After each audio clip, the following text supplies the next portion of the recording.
భద్రాచలంలో ఉన్న ఇంకొన్ని విశేషాల గురించి తెలుసుకుందాం. నెంబర్ 1, భద్రాచలంలో రాముడు కొలువై ఉన్న గర్భగుడి పై శిఖరాన్ని ఏకశిలపై చెక్కారు. ఈ రాయి బరువు 36 టన్నులు. ఇంత బరువు ఉన్న ఆ రాయిని ఎటువంటి ఆధునిక పరికరాలు లేని ఆ కాలంలో అంత పైకి ఎలా చేర్చారు అనే విషయం ఆశ్చర్యాన్ని కలిగించే విషయం. నెంబర్ 2, మామూలుగా శ్రీరాముడి విగ్రహము 2 చేతులతో మానవుడి రూపంలో ఉంటుంది. కానీ భద్రాచలంలో ఉన్న శ్రీరాముడి విగ్రహం 4 చేతులతో ఉంటుంది. కుడి చేతిలో బాణాన్ని, ఎడం చేతిలో విల్లును ధరించి, అలాగే విష్ణువులాగా కుడి చేతిలో శంకువుని, ఎడం చేతిలో చక్రాన్ని ధరించి ఉంటుంది. నెంబర్ 3, ఇతర దేవాలయాల్లో సీతాదేవి రాముడి పక్కన నుంచుని ఉంటుంది. కానీ ఈ ఆలయంలో రాముడు ఎడమ తొడపై కూర్చొని ఉంటుంది. మిగిలిన ఆలయాల్లో ఇద్దరికి 2 పీఠాలు ఉంటాయి. కానీ ఇక్కడ మాత్రం ఒకే పీఠం ఉంటుంది. రాముడికి సంబంధించిన అన్ని దేవాలయాల్లో లక్ష్మణుడు రాముడికి కుడివైపు ఉంటాడు. కానీ ఇక్కడ మాత్రం ఎడమ వైపున కనిపిస్తాడు. నెంబర్ 4, రాముడి గర్భగుడిపై ఉన్న చక్రాన్ని ఎవరూ తయారు చేయలేదు. ఆ గుడి కడుతున్న సమయంలో భక్త రామదాసు అక్కడ గోదావరిలో స్నానం చేస్తున్నప్పుడు ఆ నదీ ప్రవాహంలో కొట్టుకు వచ్చి రామదాసు చేతిలో ఆ చక్రం పడిందంట.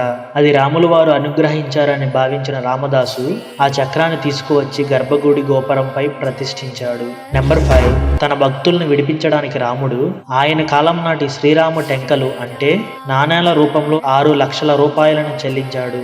దీన్ని బట్టి గుడి ఖర్చు, ఆభరణాల ఖర్చు రాములు వారు స్వయంగా చెల్లించారని అర్థమవుతుంది. ఇప్పటికీ ఆ నాణాలను గుడి మ్యూజియంలో చూడవచ్చు. రాములు వారి కళ్యాణంలో వాడే మంగళసూత్రాలు 16వ శతాబ్దంలో భక్త రామదాసు చేయించాడు. అప్పుడు ఆయన చేపించిన మంగళసూత్రాలు మిగిలిన ఆభరణాలనే ఇప్పటికీ వాడుతున్నారు. నెంబర్ 7, భద్రాచలంలో జరిగే శ్రీరాముడి వేడుకల్లో శ్రీరాముడిపై వేసే కోటి తలంబరాలను చేతితో తయారు చేస్తారు. అంటే తలంబరాలకు అవసరమయ్యే బియ్యం కోసం వడ్ల గింజలను దంచడము, మిషన్ల మీద ఆడించడం చేయకుండా ఒక్కొక్క వడ్ల గింజ మీద పొట్టును భక్తులే చేతితో తీసి ఆ బియ్యాన్ని కోటి తలంబరాలుగా తయారు చేస్తారు. నెంబర్ 8, రాముల వారి కళ్యాణంలో ముత్యాల తలంబరాలకి ఒక ప్రత్యేకత ఉంది. భక్త రామదాసు వల్ల అప్పటి రాజు తానీషాకి కలలో రాముడు దర్శనం అవ్వడం వల్ల ఆనందం చెందిన తానీషా ముత్యాల తలంబరాలను రాముల వారి కళ్యాణంలో సమర్పించి ఒక శాసనం చేశాడు. ఈ శాసనం ప్రకారం స్వామివారి కళ్యాణంలో ఉపయోగించే ముత్యాల తలంబరాలు పాలకుల చేతుల మీదుగానే రావాలని రాసుంది. అందుకే ఇప్పటికీ ఆ సాంప్రదాయాన్ని మన ప్రభుత్వాలు కూడా పాటిస్తున్నాయి. నెంబర్ 9, రామదాసును బంధించిన చెరసాలలో నిత్యం రాముల వారికి పూజలు చేసుకోవడానికి అక్కడి గోడలపై రామదాసు స్వయంగా తన చేతులతో సీతారాములు, లక్ష్మణుడు, ఆంజనేయ స్వామి విగ్రహాలను చెక్కాడు. ఇప్పటికీ ఆ బొమ్మలని మీరు గోల్కొండ కోటలోని రామదాసు చెరసాలలో చూడవచ్చు. నెంబర్ 10, రామదాసు చరిత్ర కథ కాదని యథార్థమని నిరూపించడానికి ప్రధాన సాక్ష్యం భద్రాద్రి ఆలయం. మొదటిది భద్రాచలం అయితే రెండవ సాక్ష్యం గోల్కొండలోని రామదాసు చెరసాల అని చెప్పవచ్చు. నెంబర్ 11, భద్రాచల రాముడు గురించి బ్రహ్మదేవుడి ద్వారా తెలుసుకున్న నారదుడు తాను భూలోకంలో సంచరించినప్పుడు ఎక్కువ సమయం ఇక్కడే ఉండి శ్రీరామ నామం ధ్యానం చేసి ఇక్కడికి వచ్చే భక్తులకు బోధించాడని పురాణాలు చెప్పబడింది. నెంబర్ 12, కబీర్ దాసు ఈ క్షేత్రాన్ని దర్శించుకోవడానికి వచ్చినప్పుడు ఆయనని దైవ దర్శనానికి అనుమతించలేదు. అప్పుడు స్వామివారి విగ్రహాలు మాయమయ్యాయి.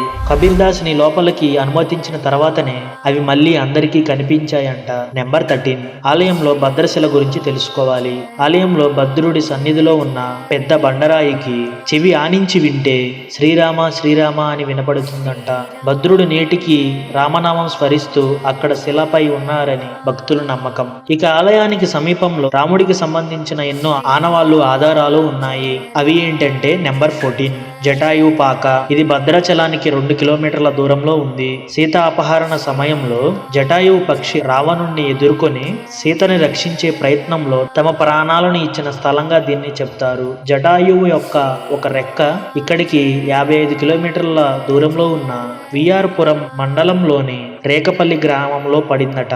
నెంబర్ 15, దుమ్ముగూడెం. రాముడు 14,000 రాక్షసుల్ని ఇక్కడే హతమార్చాడట. ఆ రాక్షసుల బూడిదపైనే ఈ గ్రామం ఉంది. అందుకే దీని పేరు దుమ్ముగూడెం అయింది. ఇక్కడి రాముణ్ణి ఆత్మారాముడు అంటారు. నెంబర్ 16, గుండాల. ఇక్కడికి భద్రాచలం నుంచి 5 కిలోమీటర్ల దూరంలో ఉన్న వేడినీటి బుగ్గలు. ఇక్కడ నది తీరంలో ఎక్కడ తవ్విన వేడి నీరు వస్తుందంట.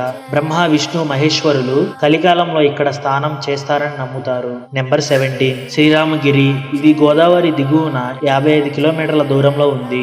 ఇక్కడ కొండపైన యోగరాముని ఆలయం ఉంది. సో ఇది అండి శ్రీరాముడు నడయాడిన భద్రాద్రి ఆలయం గురించి, అక్కడ విశేషాల గురించి. ఈ వీడియో అనేది మీరు కొత్త విషయాలు తెలుసుకోవడానికి ఎంతో కొంత ఉపయోగపడిందని నేను భావిస్తున్నాను. ఈ వీడియో కనుక మీకు నచ్చినట్లయితే జస్ట్ లైక్ చేయండి చాలు. అండ్ మీ అందరికీ ఒక ప్రశ్న, రామాయణంలో మీకు నచ్చిన పాత్ర ఏమిటి? తప్పకుండా కామెంట్ చేయండి. ఇలాంటి మరెన్నో ఇంట్రెస్టింగ్ వీడియోస్ మీ కొరకు రాబోతున్నాయి. అవి మీరు కూడా పొందేటందుకు మన ఛానల్ ని సబ్స్క్రైబ్ చేసుకుని పక్కనే ఉన్న బెల్ ఐకాన్ ని ఆన్ లో పెట్టుకోగలరు. Thank you for watching.